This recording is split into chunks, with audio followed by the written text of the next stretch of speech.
I think we can move to the next paper, which is another contributed talk, the last one of this session.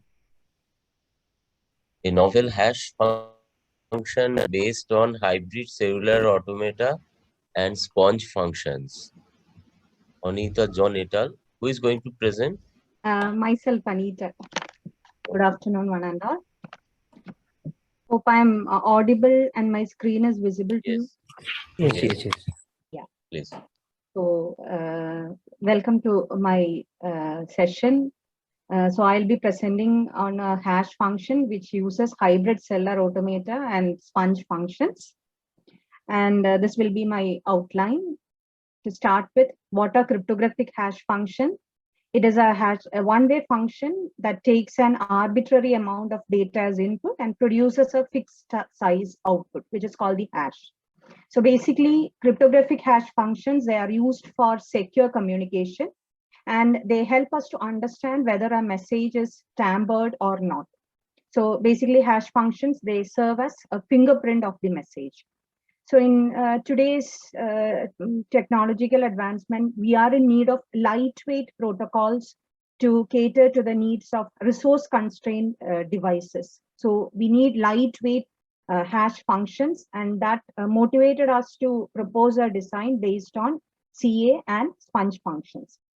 Now, to talk about again the properties of a good hash function, it has to satisfy these three properties: preimage resistance, second preimage resistance, and strong collision resistance. Where preimage resistance, it tells given a hash value h, it is computationally infeasible to find the message that has hash to that particular value. Second preimage resistance is for any given message x, it is computationally infeasible to find another message which has got the same hash value as this message. And the third one is strong collision resistance, that is given any two pair. You cannot find, or it is computationally infeasible to find a pair of messages xy such that both x and y hash to the same hash digest. So these are the properties to be satisfied by a good cryptographic hash function.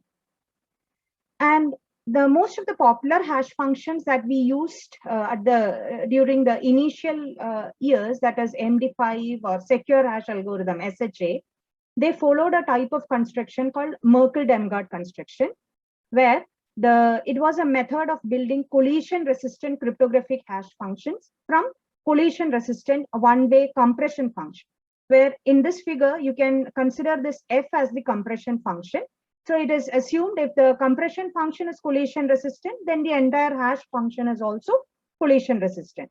So the principle that was followed in Merkle-Demgard was you will be dividing the message m into equal sized blocks, and each block will be applied to this compression function, which will be having certain internal functions that is going to transform those message blocks. And this continues for every message block. So it is like a feed forward thing. The output of this function is taken as an input to the next function, and this goes on, and the output of the final compression function is taken as the final hash digest.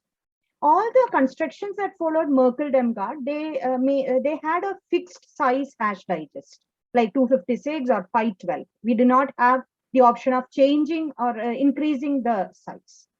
So sponge functions was a new primitive or new technique that was introduced in the field of hash functions, where it is a simple iterated construction for building a function f with variable length input and an arbitrary length output. So here, the length of the hash digest also can be adjusted. We are not fixing the hash digest length. We can change the hash digest length depending upon our requirement.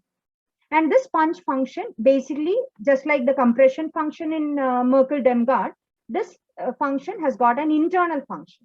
And the internal function, it can have either a transformation function or a permutation function, which are the fundamentals of any cryptographic protocol. If we see, to introduce confusion and diffusion. So basically, the same functions are introduced here also.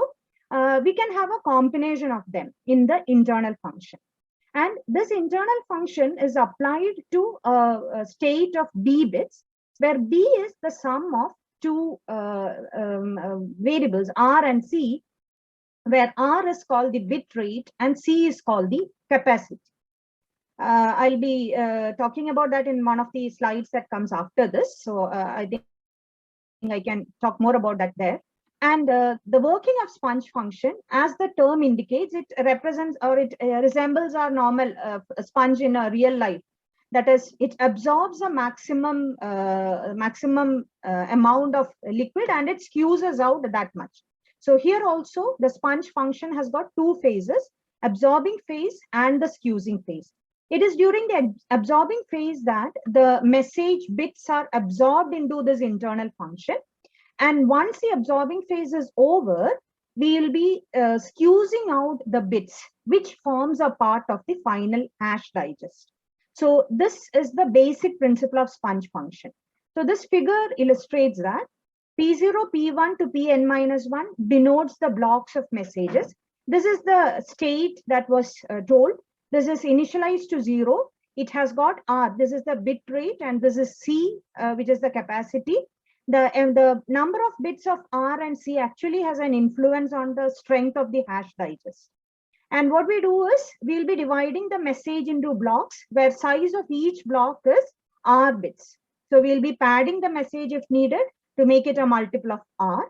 And after dividing them into blocks, you will be taking the first block, you will be XORing it with the R part of that state, and then you will be taking the output of that.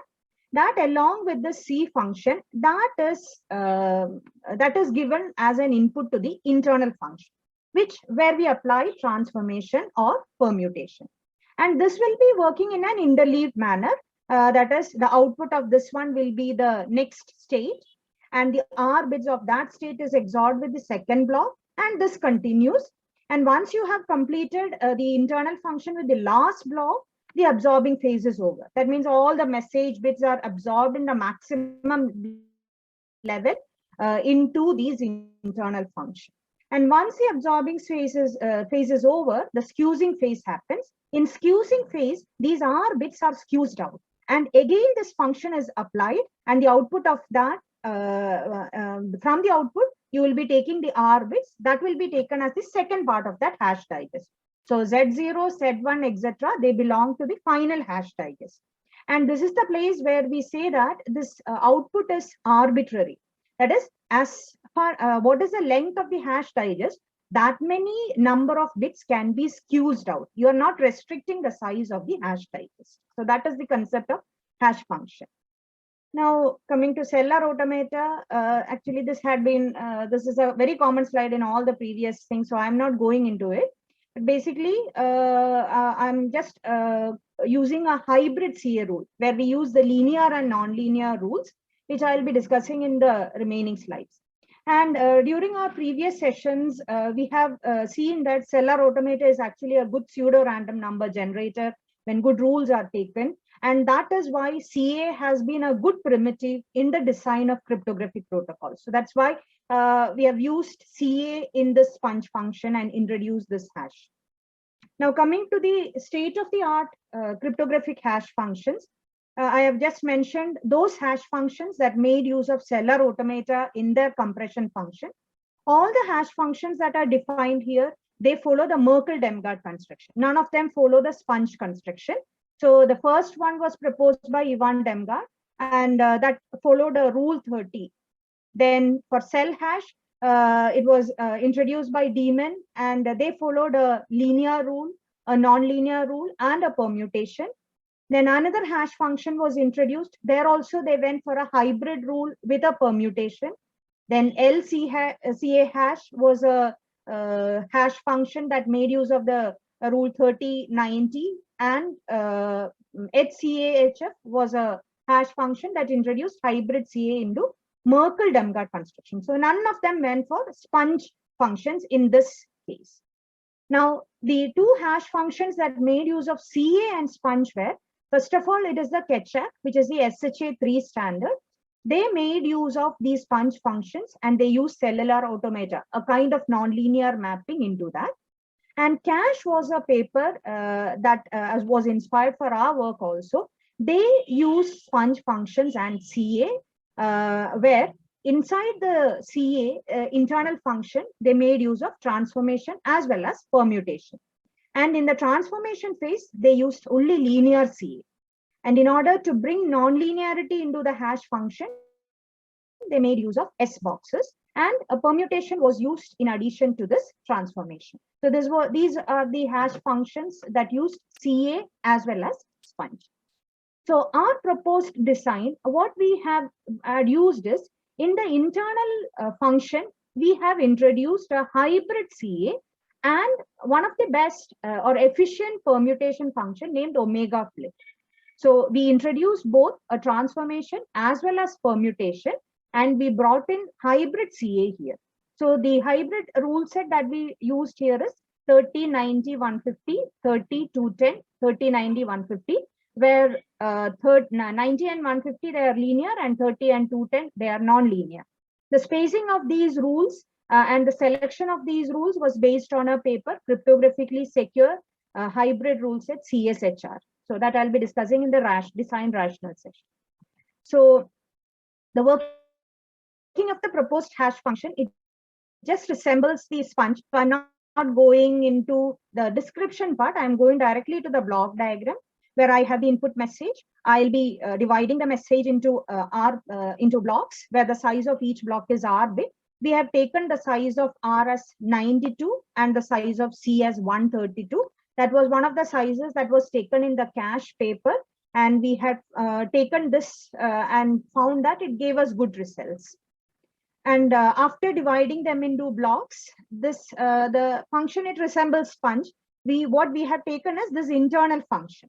This internal function, it follows this type of function. That is, first you have an omega flip permutation, followed by that you will be applying this hybrid rule set on that. So this will be the function that is interleaved for the entire message blocks. Sorry. So when I'm coming to this part, this is the XOR, then this is the internal transformation function. This continues for all the message blocks. And as you see here, we have added one additional null round. Null round is actually to avoid an attack called sliding attack, which was prevalent in the sponge function type based constructions. So that is why here we have a null round. It's called null because we do not do an XOR operation here. And once the absorption phase is over, the squeezing phase starts. So this is the basic working. So that was explained in these slides. So since I have explained that, hope I can move on. Then the design rationale, that is what made us use the hybrid CA. The reason why was use of individual linear rules actually did not give the suitable cryptographic properties for these protocols. So linear hybrid rules, they ensure diffusion of bits, and nonlinear hybrid rules, they introduce nonlinearity. Both of them are needed to ensure a good, strong cryptographic hash function. So that is why we selected a hybrid CA.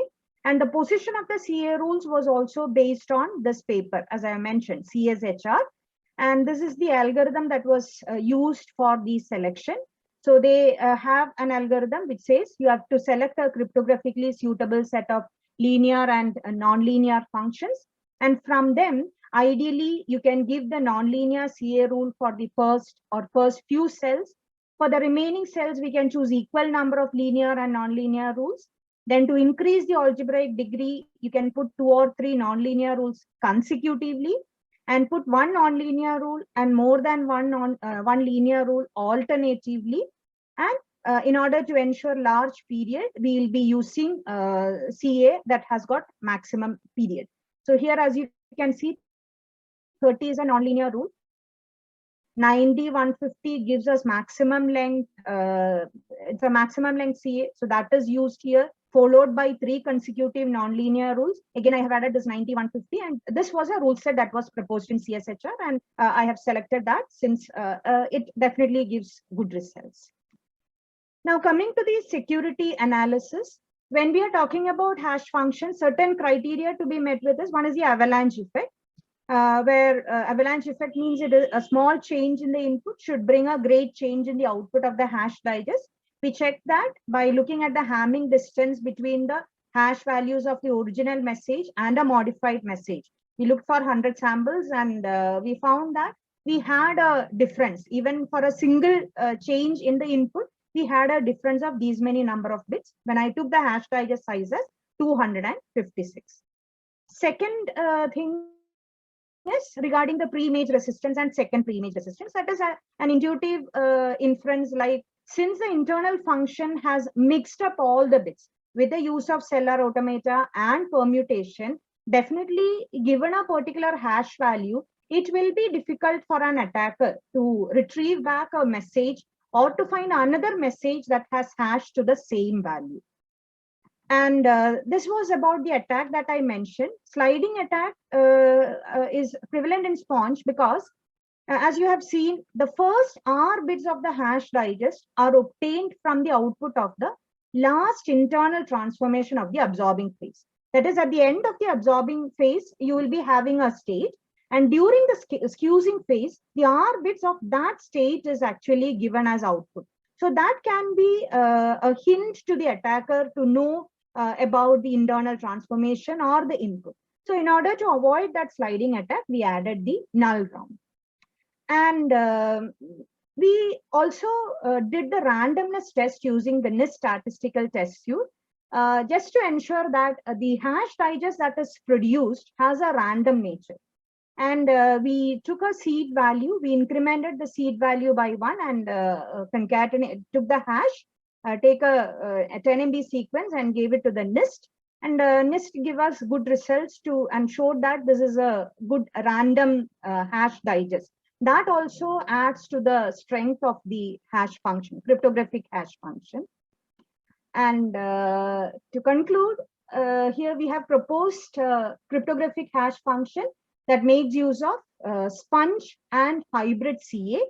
And we have actually tailored the best cryptographic primitives into the design, and it has given good results in terms of randomness, avalanche, and since the internal function is complex, the preimage resistance and the second preimage resistance is also achieved. So that is from my side. These are the references. Thank you, Anita. Yes, thank you. Timely and excellent presentation. Now, I would request the audience to please interact on this paper. We have about 10-15 minutes time for that.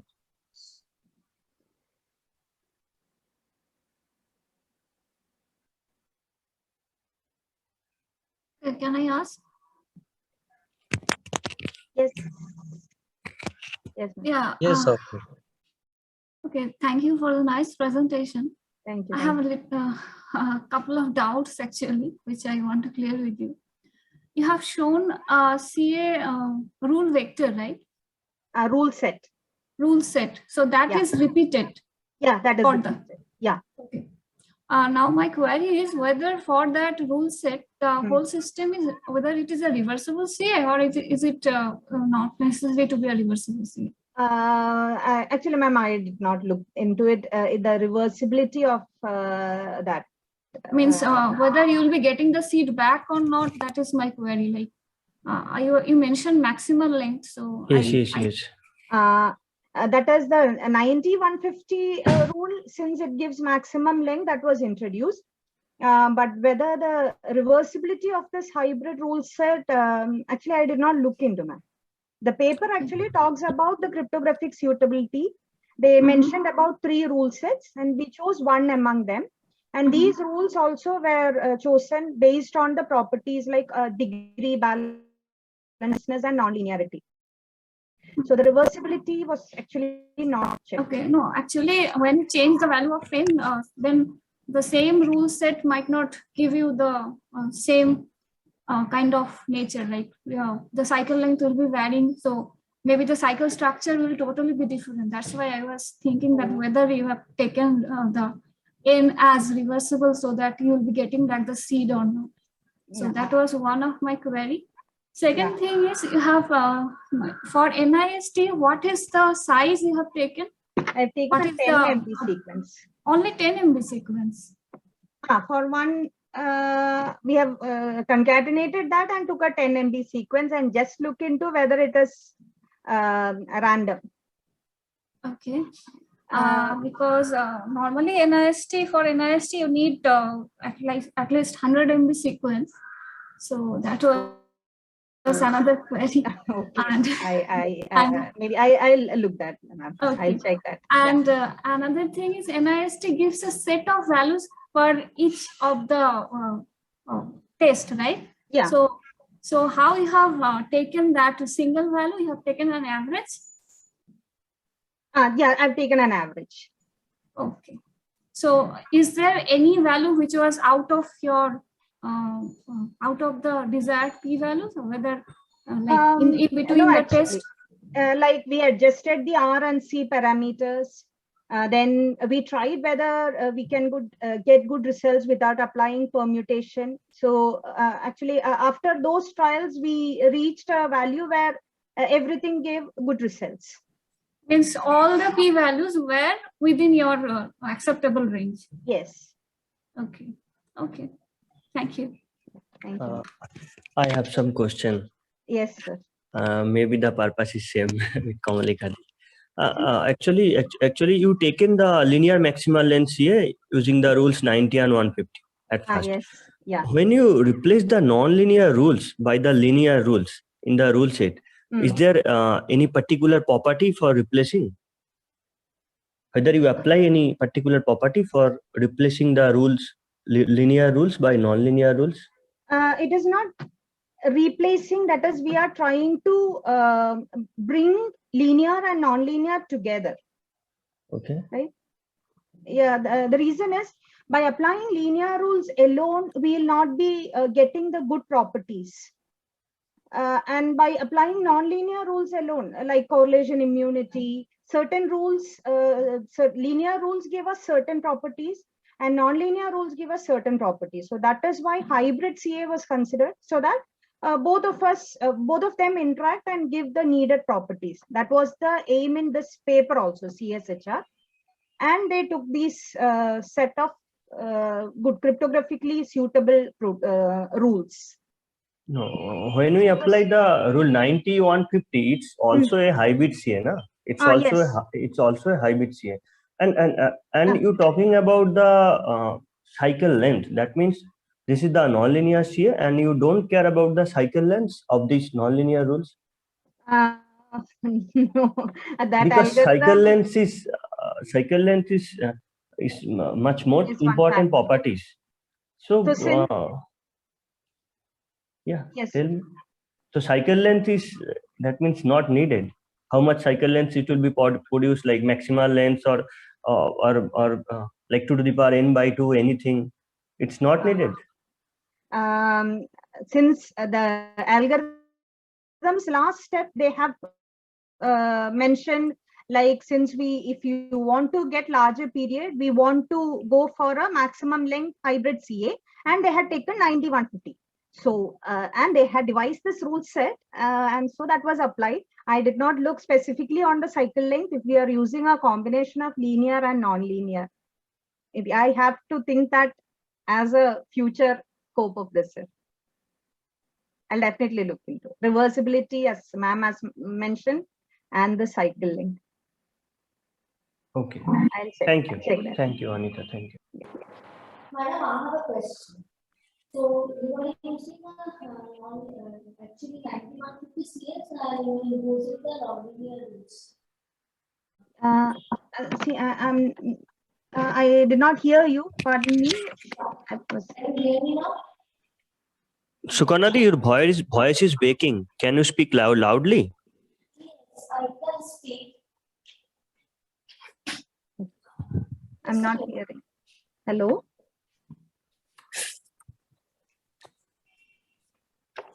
Hello, can you hear me now? Yes, yes, yeah. ma'am. Okay, sorry for this. Actually, I'm asking, you are using initially the linear CS and you were just imposing the nonlinear rules over here. Now, if I look at the sequence, so 1, 2, 3, 4, 5, 8 length, okay. So how you are designing, say K, you are actually repeating the K blocks multiple times. Yes. Okay. In the K blocks, how many nonlinear rules you are using? Is there any rule or just arbitrarily you are putting the nonlinear rules?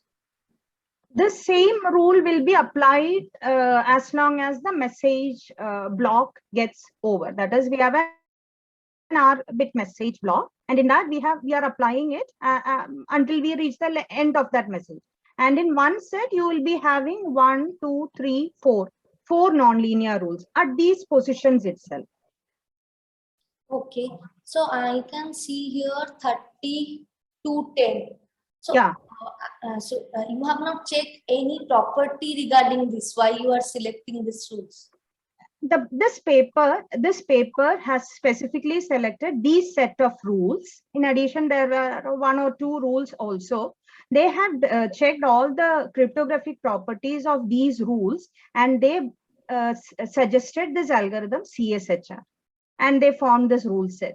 So I took that as my base idea for selecting such a hybrid CA, because all the other implementations, they went for either a linear hybrid CA or a non-linear hybrid CA. So why not bringing this combination into the internal function of sponge? So that was the thing. So I actually did not look into the reversibility as well as the cycle length, which definitely had to be considered. So yeah, thank you for the suggestion, which I can take up for my future future advancement. Okay, okay. And one more point I want to ask is, did you try with some other type of rules? You please go back to this part. Other type of? I want to mention instead of 210, actually, if you look at 210, did you consider all of these self-replicating properties? No, I don't think so. That means self-replicating properties. This 210. 210. So in 210, actually, if you look at 210, so what I try to say, so there are 210 can be represented by 1100, 1010. So are you how many cases actually the middle bit is repeating? Do you consider such type of things? Since it is a combination of that, and actually after this we are considering a permutation of the bits also. It is not the CA alone. We are applying a permutation also, and that's why when you are avoiding permutation, actually we do not get good results. So permutation plus the CA transformation is giving the desired result. So an individual rule property actually did not directly affect these things is what I understood. Okay. Okay. Thank you. Any other questions? Now we have come to the end of the 3 contributing talks. I would request